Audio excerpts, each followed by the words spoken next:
Sering banget kan kita bingung. Mau investasi itu enaknya taruh duit di mana sih?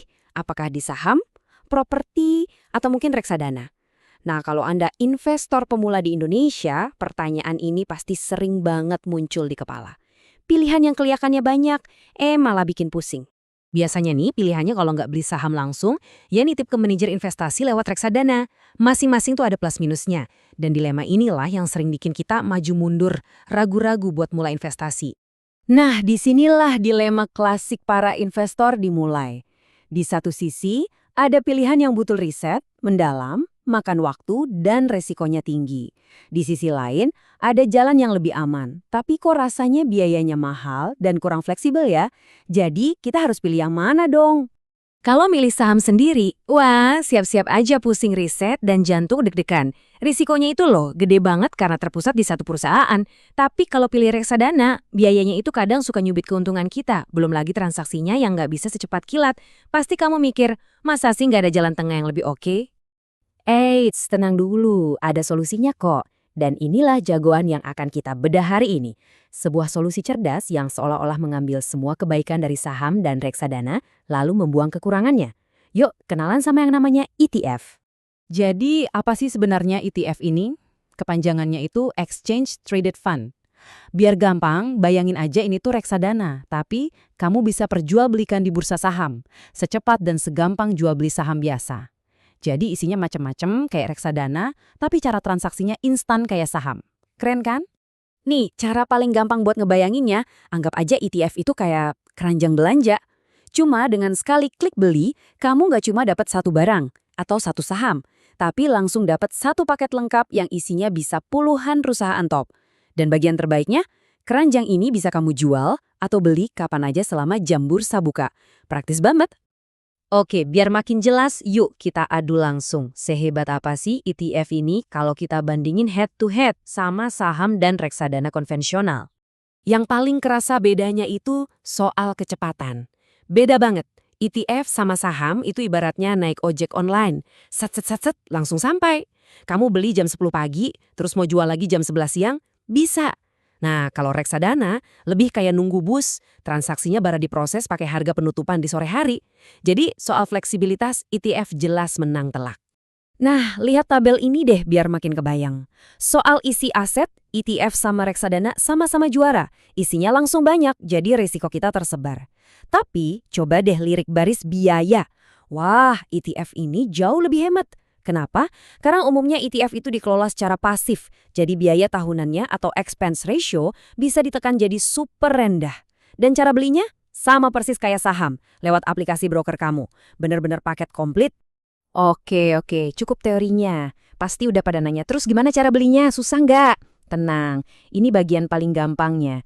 Jauh lebih simpel dari yang mungkin kamu bayangin. Cuma 3 langkah super simple. 1, kamu harus punya akun sekuritas. Ya akun yang sama buat beli saham itu loh. Kalau udah punya berarti udah siap. 2, cari kode ticker ETF yang kamu mau. Ketiga, ya tinggal klik tombol buy di aplikasi trading kamu. Udah gitu loh. Beneran segampang itu. Biar nggak bingung, nih saya kasih contohnya. Coba deh buka aplikasi trading kamu sekarang, terus di kolom pencarian ketik XASG. Nanti akan muncul ETF yang isinya saham-saham berwawasan lingkungan. Atau coba ketik XIIT, itu isinya 30 saham paling top dan liquid di Indonesia. Langsung kelihatan kan? Siap buat dibeli? Tapi, namanya juga investasi ya, pasti ada dua sisi mata uang. Ada untungnya yang menggiurkan, ada juga risikonya yang perlu kita waspadai. Kita harus tahu dua-duanya biar jadi investor yang bijak. Keuntungannya, ini yang bikin ETF menarik banget. Pertama, efisiensi dan diversifikasi instan. Sekali klik, kamu itu udah kayak punya puluhan perusahaan top. Nggak perlu pusing mikirin satu-satu. Kedua, transparan banget. Kamu bisa lihat setiap hari isi keranjang kamu tuh apa aja. Nggak ada yang ditutup-tutupin. Nah, untuk risikonya, ada 2 hal utama yang perlu kamu tahu. Pertama, risiko pasar. Gampangnya gini deh. Kalau IHSG lagi anjlok, ya ETF kamu kemungkinan besar ikutan turun. Wajar kan? Isinya juga saham-saham di pasar itu. Kedua, risiko likuiditas. Maksudnya, beberapa ETF tuh belum seramai saham-saham blue chip. Jadi, kadang pas mau jual, pembelinya nggak sebanyak itu. Mirip kayak jual barang koleksi yang langka. butuh waktu buat nemu pembeli di harga yang pas. Nah, sekarang kita punya senjata canggih nih, si ETF ini. Terus, gimana strategi terbaik buat maininnya? Apalagi buat kita-kita yang masih pemula atau nggak punya banyak waktu. Ada satu cara yang elegan, simple banget, tapi hasilnya luar biasa ampuh. Banyak yang bilang ini itu jalan malas menuju kaya. Kok males? Ya karena kamu nggak perlu tiap hari mantengin grafik harga sampai mata jereng. Kunci utamanya bukan kejelian menebak pasar, tapi konsistensi. Nama kerennya itu Dollar Cost Averaging, atau disingkat DCA. Caranya, sumpah, gampang banget. Tiap bulan, di tanggal yang sama, misalnya pas gajian, kamu rutin beli ETF pilihanmu dengan jumlah uang yang sama. Udah, itu aja. Nggak peduli pasar lagi naik gila-gilaan atau lagi anjlok. Pokoknya hajar terus, beli secara rutin. Dan yang bikin strategi ini keren banget adalah, secara sejarah, cara malas tapi konsisten ini justru terbukti bisa mengalahkan kinerja sebagian besar manajer investasi profesional yang sibuk nebak kapan waktu terbaik untuk beli dan jual. Beneran loh, konsistensi jangka panjang itu seringkali ngalahin spekulasi jangka pendek.